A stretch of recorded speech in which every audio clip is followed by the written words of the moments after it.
Doctor Verghese Kurian 1921 November 26 భారతదేశ ప్రముఖ సామాజిక వ్యాపారవేత్త, శ్వేత విప్లవ పితామహుడు. భారతదేశం ప్రపంచ పాల ఉత్పత్తిలో మొదటి స్థానంలో ఉండటంలో ప్రముఖ పాత్ర పోషించాడు. ఆయన యొక్క billion litre idea operation flood ప్రపంచంలో అతి పెద్ద వ్యవసాయాభివృద్ధి కార్యక్రమంగా నిలిచింది. ఈ కార్యాచరణ భారతదేశంలో అత్యల్ప పాల ఉత్పత్తి నుండి అధిక పాల ఉత్పత్తి గల దేశంగా ప్రపంచంలో నిలిపింది. 1998లో పాల ఉత్పత్తిలో అమెరికా సంయుక్త రాష్ట్రాలను అధిగమించేటట్లు భారతదేశాన్ని నిలిపాడు. 2010-11లో ప్రపంచ వ్యాప్తంగా 17% గ్లోబల్ అవుట్పుట్ను సాధించగలిగాడు. అనగా ప్రతి వ్యక్తికి 30 సంవత్సరాలలో రెట్టింపు పాల లభ్యత సాధించగలిగాడు. పాడి పరిశ్రమ భారతదేశం యొక్క అతిపెద్ద స్వీయ నిరంతర పరిశ్రమ అయింది. అతను తరువాత దేశం వంట నూనెల ఉత్పత్తిలో కూడా స్వయం ప్రతిపత్తి సాధించేందుకు ప్రయత్నించి పాక్షికంగా విజయవంతం అయ్యారు.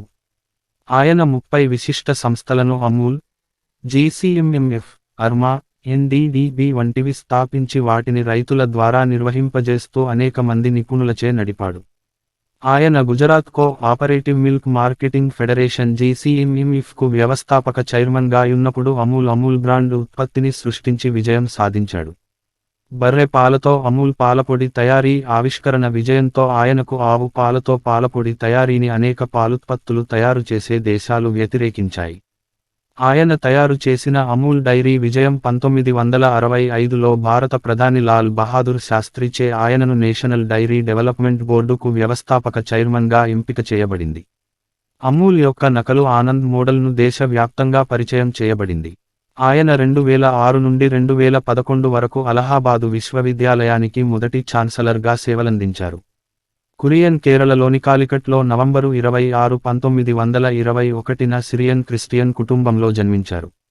ఆయన తండ్రి కొచ్చిన్లో ఒక సివిల్ సర్జన్గా ఉండేవారు. ఆయన 1940లో మద్రాసులోని లయోలా కళాశాలలో భౌతిక శాస్త్రంలో పట్టభద్రులైనారు. తరువాత కాలేజీ ఆఫ్ ఇంజనీరింగ్, గ్వీండీ నుండి మెకానికల్ ఇంజనీరింగ్లో పట్టభద్రులైనారు. డిగ్రీ పూర్తి చేసిన తర్వాత ఆయన టాటా స్టీల్ టెక్నికల్ ఇన్స్టిట్యూట్, జంషెడ్పూర్లో చేరారు. తరువాత ఆయన 1948లో యునైటెడ్ స్టేట్స్లోని మిచిగాన్ స్టేట్ విశ్వవిద్యాలయం నుండి మెకానికల్ ఇంజనీరింగ్లో మాస్టర్స్ డిగ్రీ పొందుటకు భారతదేశ స్కాలర్షిప్తో అమెరికాకు వెళ్లారు. కురియన్ 1921 నవంబరు 26న కేరళలోని కోజికోడ్లో ఆంగ్లికన్ సిరియన్ క్రిస్టియన్ కుటుంబంలో civil surgeon doctor P K. Kurien కొడుకుగా జన్మించాడు. అతను కోయంబత్తూరు జిల్లాలో ప్రస్తుతం ఈరోడ్ జిల్లా, Tamil Nadu Gobichettipalayam, diamond jubilee higher secondary స్కూల్లో పాఠశాలకు హాజరయ్యాడు. అతని తండ్రి ప్రభుత్వ ఆసుపత్రిలో పనిచేస్తున్నాడు. అతను 14 సంవత్సరాల వయస్సులో లయోలా కాలేజ్ మద్రాస్ విశ్వవిద్యాలయం యొక్క అనుబంధ కళాశాలలో చేరాడు. 1940లో భౌతిక శాస్త్రంలో పట్టభద్రుడయ్యాడు. కాలేజ్ ఆఫ్ ఇంజనీరింగ్, గిండీ నుండి మెకానికల్ ఇంజనీరింగ్లో బ్యాచిలర్ డిగ్రీని పొందాడు. ఆ సమయంలో 1943లో మద్రాస్ విశ్వవిద్యాలయంలో కూడా భాగంగా ఉండేది. అతని 22 సంవత్సరాల వయస్సులో అతని తండ్రి మరణించాడు. కొంతకాలం తర్వాత అతని మామచెరియన్ మత్తై కురియన్ కుటుంబాన్ని తన రెక్కల క్రిందకు తీసుకుని త్రిచూర్లోని తన ఇంటికి తీసుకువచ్చాడు. అతను ఇంజనీర్గా సైన్యంలో చేరాలని అనుకున్నాడు. కానీ అతని తల్లి టాటాస్లో డైరెక్టర్గా ఉన్న అతని మేనమామ సిఫారసు మేరకు జంషెడ్పూర్లోని టాటా స్టీల్ టెక్నికల్ ఇన్స్టిట్యూట్లో చేరమని అతనిని ఒప్పించింది. అతను 1946లో పట్టభద్రుడయ్యాడు. అతను త్వరలో తన మేనమామ యొక్క సహచరులతో విడదీయాలనుకున్నాడు. కురియన్ వదిలి, భారత ప్రభుత్వం అందించే స్కాలర్షిప్ కోసం దరఖాస్తు చేసుకున్నాడు. డైరీ ఇంజనీరింగ్ చదవడానికి ఎంచుకున్నాడు. అతని మేనమామ, ఆర్థిక మంత్రి జాన్ మత్తై అతనికి బెయిల్ ఇచ్చేందుకు నిరాకరించారు. అతను బెంగుళూరులోని ఇంపీరియల్ ఇన్స్టిట్యూట్ ఆఫ్ యానిమల్ హస్బెండరీకి పంపబడ్డాడు. ప్రస్తుతం National Dairy Research Institute, Southern Station, Bengaluru. అక్కడ అతను ప్రభుత్వ స్కాలర్షిప్ పై అమెరికాకు మిచిగాన్ స్టేట్ యూనివర్సిటీలో చదువుకోవడానికి పంపడానికి ముందు 9 నెలలు గడిపాడు. అతను 1948లో న్యూక్లియర్ ఫిజిక్స్లో మైనర్తో మెకానికల్ ఇంజనీరింగ్ మెటలర్జీలో మాస్టర్స్ డిగ్రీతో తిరిగి వచ్చాడు. తరువాత అతను ఇలా అంటాడు, నేను డైరీ ఇంజనీరింగ్ చదవడానికి పంపబడ్డాను. ప్రభుత్వ స్కాలర్షిప్ మాత్రమే మిగిలి ఉంది. నేను కొంచెం మోసం చేశాను. మెటలర్జికల్ న్యూక్లియర్ ఇంజనీరింగ్ను అభ్యసించాను. త్వరలో నా స్వతంత్ర దేశం, చాలా స్పష్టంగా చెప్పాలంటే, నాకు. అప్పుడు పాడి పరిశ్రమ, ఆస్ట్రేలియాకు, అతను అమూల్ డెయిరీని స్థాపించడం నేర్చుకున్నాడు. కెరీర్ మలుపు 1949లో కురియన్ను డెయిరీ విభాగంలో 5 ఏళ్లు అధికారిగా సేవ చేసేందుకు, బొంబాయి ప్రావిన్స్ తరువాత బొంబాయి రాష్ట్రం, ఇప్పుడు గుజరాత్ రాష్ట్రంలో భాగమైన ఆనంద్లోని ప్రయోగాత్మక క్రీమరీకి భారత ప్రభుత్వం పంపింది. 18 అతను వారాంతాల్లో, పని నెపంతో బొంబాయి నగరానికి వెళుతూ గడిపాడు. 1946లో సమ్మె తర్వాత కలిసి తెచ్చిన రైతుల పాలను ప్రాసెస్ చేయడానికి అతని సహాయం కోరిన త్రిభువన్దాస్ పటేల్ యొక్క ఆదిమ పాల పరికరాలతో స్వచ్ఛందంగా టింకర్ చేశాడు. సమీపంలోని కైరా ప్రస్తుతం ఖేడాలో వారి పాలను కొనుగోలు చేయడానికి ఒక సహకార సంస్థ. కురియన్ ప్రభుత్వ ఉద్యోగాన్ని మధ్యలోనే మానేసి ఆనంద్ను విడిచిపెట్టాలని నిర్ణయించుకున్నాడు. కానీ పటేల్ వారిని విడిచిపెట్టిన తర్వాత అతనితో కలిసి ఉండమని, అతని డెయిరీ కోఆపరేటివ్ను స్థాపించడంలో సహాయం చేయమని ఒప్పించాడు. కురియన్ 1950 సంవత్సరంలో ఆనంద్లో dairy cooperative, Kaira district cooperative milk producers union limited KDCMPUL Amul డెయిరీగా ప్రసిద్ధి చెందిందిని స్థాపించారు. డెయిరీ యొక్క పునాది, దాని నిర్మాణం ఫ్లష్ సీజన్లో జంతువులు ఎక్కువ పాలను ఉత్పత్తి చేసినప్పుడు మిగులు పాలు కొనుగోలుదారులను కనుగొనకపోవడంతో రైతులు పాల ఉత్పత్తిలో హెచ్చుతగ్గుల సమస్యను ఎదుర్కొన్నారు. సహాయం కోసం సహకారాన్ని ఆశ్రయించారు. అక్కడ మిగులును పాల పొడిగా మార్చాలనే ప్రతిపాదన చేయబడింది. అమెరికా నుండి వచ్చిన Kurian batchmate, dairy engineer H.M. దాలయ, ఒక సందర్శన తర్వాత ఆనంద్ వద్దకు తిరిగి రావాలని అతను ఒప్పించాడు. అతను ఆవు పాల నుండి కాకుండా గేదె పాల నుండి స్కిమ్ మిల్క్ పౌడర్, కండెన్స్డ్ మిల్క్ను తయారు చేసే విధానాన్ని కనుగొన్నాడు. భారతదేశంలో గేదె పాలు సమృద్ధిగా లభించగా, ఆవు పాలు ఐరోపాలా కాకుండా కొరతగా ఉన్నాయి. ఈ కారణంగా అమూల్ పాల కోసం ప్రముఖ పోటీదారు అయిన నెస్లేతో, తరువాత పిల్లల ఆహారం కోసం గ్లాక్సోతో విజయవంతంగా పోటీ పడింది. తర్వాత డాక్టర్ G.H. విల్స్టర్ చేసిన పరిశోధన అమూల్లో గేదె పాల నుండి జున్ను ఉత్పత్తికి దారితీసింది. ఖర్చులను తగ్గించుకోవడానికి, కురియన్ డెయిరీ సదుపాయానికి అనుబంధంగా ఉన్న క్యాప్టివ్ ప్యాకేజింగ్ టిన్ యూనిట్ను సేకరించారు. అమూల్ గ్రామాలలో పాడి రైతులను ఏర్పాటు చేసింది, మధ్యవర్తులను తొలగించడం ద్వారా మార్కెట్లోని వినియోగదారులకు నేరుగా అనుసంధానం చేసింది. తక్కువ సీజన్లో కూడా వారికి స్థిరమైన, క్రమమైన ఆదాయాన్ని నిర్ధారించడం, పెద్ద మార్కెట్లోని వినియోగదారులకు పోటీ ధరలో మెరుగైన నాణ్యమైన ఉత్పత్తులను అందించడం. బాగా చదును చేయబడిన గ్రామం మిల్క్ రోడ్లు, చల్లని గొలుసులు మీదుగా చేరుకోగల బొంబాయి నగరం. రాజకీయ, సామాజిక పరిస్థితులు. కురియన్, అతని గురువు పటేల్కు కొంతమంది రాజకీయ నాయకులు, బ్యూరోక్రాట్లు మద్దతు ఇచ్చారు.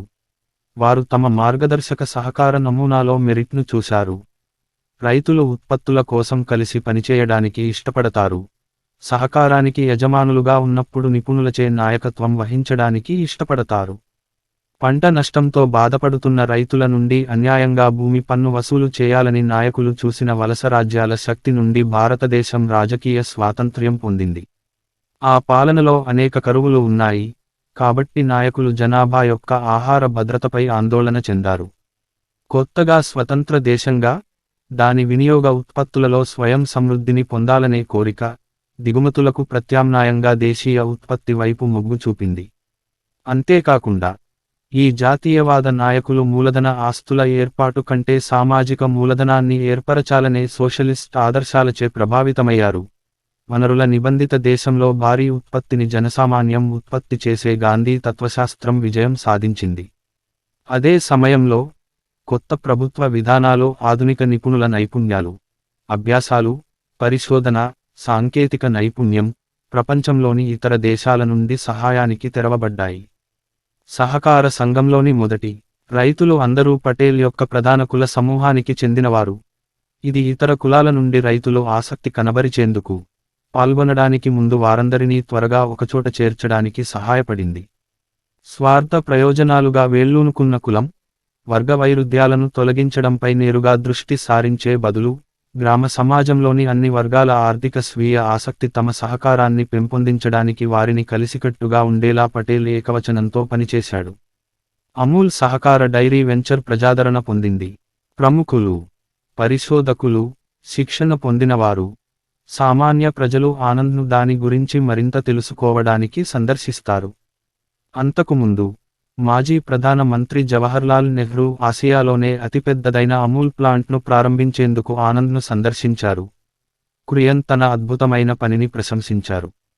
1956లో కురియన్ వాణిజ్య, పరిశ్రమల మంత్రి ఆహ్వానం మేరకు స్విట్జర్లాండ్లోని నెస్లేను సందర్శించి భారతీయ ఉత్పత్తి దిగుమతులను తగ్గించి ఎక్కువ మంది భారతీయులను చేర్చుకోవాలని వారిని కోరాడు. అయితే ఘనీకృత పాలను తయారు చేయడం స్థానికులకు వదిలివేయబడదు అని వారు అతనికి చెప్పారు. అతను భారతదేశానికి తిరిగి వచ్చాడు. అమూల్ యొక్క ఘనీకృత పాల ఉత్పత్తి, మార్కెట్ను పెంచాడు. 2 ఏళ్ల తర్వాత దేశంలోకి కండెన్స్డ్ మిల్క్ దిగుమతిని ప్రభుత్వం నిషేధించింది.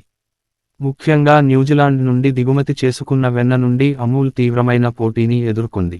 కురియన్ను విశ్వసించిన నెహ్రూ వెన్న దిగుమతులను తగ్గించుకున్నారు. కురియన్ వెన్న కొరతను తొలగించడానికి తన ఉత్పత్తిని మరింత పెంచుతామని హామీ ఇచ్చారు. 1962 ఇండో-చైనా యుద్ధ సమయంలో సైన్యానికి సామాగ్రి అందించడానికి ప్రభుత్వం కురియన్పై ఆధారపడింది. అతను తన పౌర మార్కెట్ నుండి వీటిని మళ్లించవలసి వచ్చింది. పోల్సన్ తన మార్కెట్ వాటాను చేజిక్కించుకోవడం ప్రారంభించినప్పుడు యుద్ధ ప్రయత్నంలో భాగంగా పోల్సన్ ఉత్పత్తి మార్గాలను ప్రభుత్వం స్తంభింపజేసేలా కురియన్ నిర్ధారించాడు. దేశవ్యాప్తంగా విస్తరిస్తోంది. 6వ భారత ప్రధాని రాజీవ్ గాంధీ, 2వ భారత ప్రధాని లాల్ బహదూర్ శాస్త్రితో కలిసి వర్గీస్ కురియన్ ఇక్కడ కనిపించారు. 1965లో ప్రధానమంత్రి లాల్ బహదూర్ శాస్త్రి డెయిరీ ఆనంద్ పథకాన్ని దేశవ్యాప్తంగా పునరావృతం చేయాలని కురియన్కు బాధ్యతలు అప్పగించారు. దీని కోసం జాతీయ పాడి పరిశ్రమ అభివృద్ధి మండలి NDDBని అతని షరతులపై స్థాపించబడింది. ఇది ప్రభుత్వ నియంత్రణ నుండి స్వతంత్రంగా ఉంటుంది. దీనిని ఇక్కడ ఏర్పాటు చేశారు. ఆనంద్ రాజధానులకు దూరంగా, రైతులకు దగ్గరగా ఉన్నారు. కురియన్ రాజధాని నగరాల్లో కూర్చున్న రాజకీయ వర్గం, బ్యూరోక్రాట్ల మధ్య జోక్యం చేసుకోవడాన్ని దృష్టిలో ఉంచుకుని దానిని ముందుగా తెలియజేశారు. అతను సహాయం కోసం యూనిసెఫ్ వంటి దాతలతో చర్చలు జరిపాడు. భారతదేశం స్వయం సమృద్ధి సాధించాలనే అతని ఆదర్శానికి విరుద్ధంగా తమ కంపెనీల కోసం సాయాన్ని వాణిజ్యంగా మార్చాలని అతను గ్రహించిన దేశాలలోని న్యూజిలాండ్ ప్రభుత్వం లాబీలను ఎదుర్కొన్నాడు.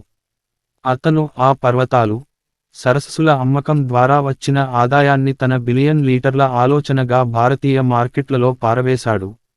అధిక దిగుబడినిచ్చే దేశీయ పశువులను పట్టణ ప్రాంతాలకు తరలించడాన్ని ప్రోత్సహించడానికి, మిల్క్షెడ్లను ఏర్పాటు చేయడానికి, పెద్ద నగరాల పాల మార్కెట్లను స్థిరీకరించడానికి దేశవ్యాప్తంగా డైరీ ఫామ్లు. ఆనంద్ డైరీ దాని చుట్టుపక్కల ఉన్న గుజరాత్ జిల్లాల్లో ప్రతిరూపం పొందింది. అతను 1973లో తమ ఉత్పత్తులను ఒకే అమూల్ బ్రాండ్తో విక్రయించడానికి వాటిని Gujarat co-operative milk marketing federation limited GCMMF కిందకు తీసుకువచ్చాడు. అనేక రాష్ట్రాలు ఈ పథకం ఆధారంగా తమ సమాఖ్యలను ఏర్పాటు చేసి వివిధ స్థాయిలలో విజయాన్ని సాధించాయి. ముఖ్యంగా Karnataka brand Nandini, Rajasthan brand Saras, Bihar brand సుధతో. ఢిల్లీ మిల్క్ స్కీమ్ నిర్వహణకు శాస్త్రి కురియన్ సహాయం కూడా తీసుకున్నారు. కురియన్ వేగంగా ధరలను సరిచేశారు. 1979లో అతను సహకార సంస్థలకు నిర్వాహకులను తయారు చేసేందుకు institute of rural management Anand అర్మాన్ని స్థాపించాడు. ఇతర మార్కులు, అంతర్జాతీయ సహాయంలో జోక్యం సహకార సంఘాలు, ప్లాంట్ల ఏర్పాటుపై ప్రధానమంత్రులు ఇందిరా గాంధీ, రాజీవ్ గాంధీ యొక్క పద్ధతులు, పండ్లు, కూరగాయలలో ఇందిర జోక్యం, నూనె గింజలు, తినదగిన నూనె మార్కెట్లలో రాజీవ్ జోక్యం నుండి కురియన్ ప్రేరణ పొందారు. వీటి నుండి వచ్చిన బ్రాండ్లు ధారా వంట నూనెల కోసం Operation Golden Flow, Mother Dairy Operation Flood, Safal కూరగాయల కోసం సాధారణ ఇంటి పేర్లుగా మారాయి. భారతదేశం అంతటా, వెలుపల ఇలాంటి సహకార సంఘాలను ఏర్పాటు చేయడంలో కురియన్ కీలకం. 1979లో ప్రీమియర్ అలెక్సీ కోసిగిన్ కురియన్ను సోవియట్ యూనియన్కు దాని సహకార సంస్థలపై సలహా కోసం ఆహ్వానించారు. 1982లో పాకిస్తాన్ అతన్ని డెయిరీ కోఆపరేటివ్లను ఏర్పాటు చేయమని ఆహ్వానించింది. అక్కడ అతను ప్రపంచ బ్యాంకు మిషన్కు నాయకత్వం వహించాడు. 1989లో కురియన్ వరల్డ్ ఫుడ్ ప్రోగ్రామ్ సహాయంతో చైనా తన స్వంత ఆపరేషన్ ఫ్లడ్ లాంటి కార్యక్రమాన్ని అమలు చేసింది. 1997లో ఎన్డీడీబీ సహకారంతో పొరుగున ఉన్న శ్రీలంకలో డెయిరీ కోఆపరేటివ్ని స్థాపించడానికి మాజీ ప్రధాని నరసింహారావు తన సహాయాన్ని కోరారు. మార్కెట్ ఆధిపత్యం, పరిణామాలు 1990వ దశకంలో అతను బహుళజాతి కంపెనీలను డెయిరీ వ్యాపారంలోకి ప్రవేశించకుండా నిరోధించడానికి లాబీయింగ్ తీవ్రంగా పోరాడాడు. అయినప్పటికీ దశాబ్దాల రక్షణ తర్వాత దేశం తన ఇతర మార్కెట్లన్నింటినీ వారికి తెరిచింది. 2011లో ప్రపంచ ఉత్పత్తిలో దాదాపు 17% యునైటెడ్ స్టేట్స్ ఆఫ్ అమెరికాని అధిగమించి 1998 నాటికి భారతదేశం ప్రపంచంలోనే అతిపెద్ద పాల ఉత్పత్తిదారుగా అవతరించింది. 1998లో అతను మాజీ ప్రధాన మంత్రి అటల్ బిహారీ వాజ్పేయిని ఎద్గ్లో తన వారసురాలిగా నియమించమని ఒప్పించాడు. ప్రభుత్వ అధికారులను ఆ పదవికి దూరంగా ఉంచడానికి, ప్రభుత్వం నుండి ఎన్డీడీబీ యొక్క స్వతంత్రతను కాపాడటానికి అతను తన ఆధ్వర్యంలోనే పెంచుకున్నాడు. తరువాత అతను ఆమె సహకార డైరీని తీసుకునే దిశలో ఆమెతో విభేదాలను కలిగి ఉన్నాడు. దేశంలోని సహకార సంస్థలను బలహీనపరిచే ఖర్చుతో కార్పొరేటైజేషన్, పోటీ ద్వారా ఉత్పత్తి, దిగుబడి లక్ష్యాలపై మాత్రమే దృష్టి పెట్టాడు. ఉదాహరణకు, మార్కెటింగ్ అనేది రైతుల సహకార సంఘాల వద్ద ఉండకూడదు, ప్రైవేట్ లేదా కార్పొరేట్ ప్రయోజనాలకు అప్పగించబడాలి, అంటే వినియోగదారులు చెల్లించాల్సిన ధర, వారికి అందించాల్సిన ఉత్పత్తుల నాణ్యతను నిర్ణయించే సామర్థ్యాన్ని ముందుగా చెప్పవచ్చు. ఈ కార్పొరేట్లకు వినియోగదారుడు చెల్లించే డబ్బులో సింహభాగం కోల్పోతుంది. అతను 2006లో జీసీఎంఎంఎఫ్ చైర్మన్ పదవికి రాజీనామా చేశాడు. పాలక మండలిలో కొత్త సభ్యుల నుండి మద్దతు తగ్గడం, సహకార డెయిరీ యొక్క జిల్లా యూనియన్లలోకి ప్రవేశించడానికి తహతహలాడుతున్న రాజకీయ శక్తుల మద్దతుతో కొందరు అతని పనినీతిని నియంతృత్వంగా సూచిస్తారు నుండి అసమ్మతి పెరిగింది. విదేశీ గ్రాంట్లు పొందిన తర్వాత ట్రస్ట్ వేగంగా అభివృద్ధి చెందడం ప్రారంభించినందున, ఖేడా జిల్లాలో మహిళలు, శిశు ఆరోగ్యంపై పనిచేసేందుకు త్రిభువన్దాస్ ఫౌండేషన్ ఒక చైర్మన్గా త్రిభువన్దాస్ పటేల్ ఆయనకు అప్పగించారు. అమూల్ గ్రూప్ ఘాకుంపై నియంత్రణ నిరంతరం కోర్టులో వివాదాస్పదమైంది. పుస్తకాలు, జనాదరణ పొందిన సంస్కృతిలో చిత్ర నిర్మాత శ్యామ్ బెనెగల్ మందన్ హిందూ పురాణాలలో పాల సముద్ర మదనంను అమూల్ ఆధారంగా ఒక కథగా రూపొందించాలనుకున్నాడు, కానీ నిధుల కొరత ఏర్పడింది. 1976లో విడుదలైన ఈ చిత్రం చేయడానికి కురియన్ తన $500,000 సభ్య రైతులను ₹2 విరాళంగా అందించాడు. చాలా మంది రైతులు వారి సినిమాని చూడటానికి వచ్చారు, బాక్సాఫీస్ వద్ద విజయం సాధించారు. ఇది పంపిణీదారులను ఉత్సాహపరిచింది. దీనిని దేశవ్యాప్తంగా ప్రేక్షకులకు విడుదల చేయండి. 2005లో అతను I too had a dream అనే పుస్తకాన్ని వ్రాసాడు. ఇది రైతుల సాధికారత, భారతదేశంలోని పాల సహకార సంఘాల అభివృద్ధి గురించి ఒక కథనం. దీని ఆడియో వెర్షన్ను అతుల్ బిడే నిర్మించారు.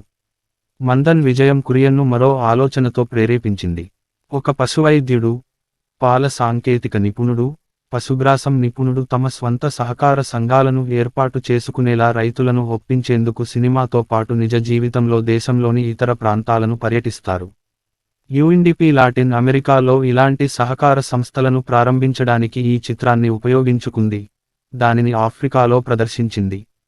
అమూల్ గర్ల్ యాడ్ క్యాంపెయిన్ను సుదీర్ఘకాలం పాటు కొనసాగించడంలో ఒకటిగా చేయడంలో కురియన్ మద్దతు కీలకమైంది. భారతీయ సంస్కృతిపై సురభి అనే టీవీ సిరీస్ వీక్షకుల నుండి మిలియన్ల కొద్దీ పోస్ట్ కార్డులను పొందింది. 1990లలో జాతీయ టెలివిజన్లో, 2013లో అమర్ చిత్ర కథ కామిక్ పుస్తకాన్ని ప్రచురించింది Verghese Kurien. The man with the billion litre ఆలోచన పుస్తకం సారాంశం ఇవ్వబడింది. డాక్టర్ కురియన్ కథ అమూల్ యొక్క కథ. అకడమిక్ విజయాలు, అవార్డులు, గౌరవాలు. కురియన్ 15 గౌరవ డిగ్రీలను పొందారు.